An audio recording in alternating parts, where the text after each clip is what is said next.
Nagprotesta ang ilang buntis para tutulan ang umano'y pagpapasara sa Pabella Hospital. Pero ang Department of Health may paglilinaw. Ang mainit na balita hatid ni Oscar Oida.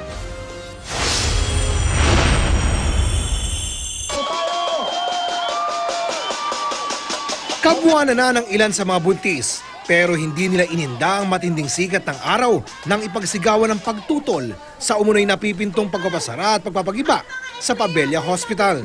Hindi nakakagastos masyado ng pera kasi public nga to. Sana wag na kasi kung tutusin hindi naman kailangan tanggalin eh. Or unang-una hindi naman, parang wala kasi ako nakikitang dahilan. Kung sasabihin nila na bulok na yung building, hindi naman eh. Mas maraming mas bulok.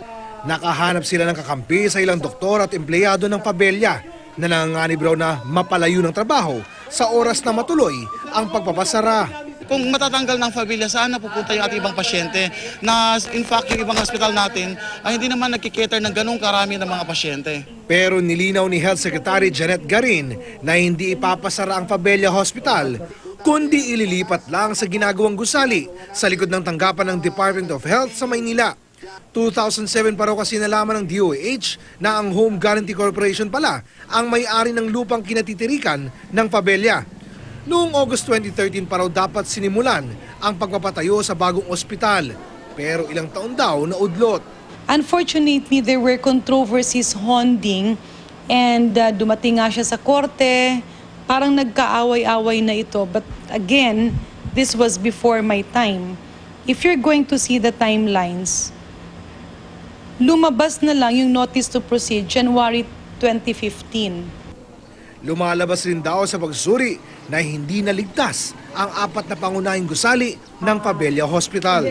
The result actually showed a reduction in structural integrity by 78 to 80%. Kung sakasakaling merong konting galaw lang na mangyari, imagine the 700 patients there and the health workforce. So, hindi naman pwedeng hindi namin ito sabihin kasi nandiyan na siya.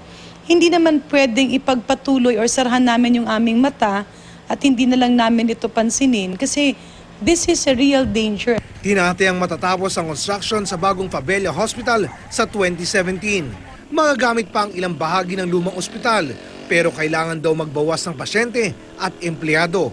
At ang iba, ililipat muna sa isa pang building ng Pabella sa tabi ng Lung Center sa Quezon City. Oscar Oida, GMA News.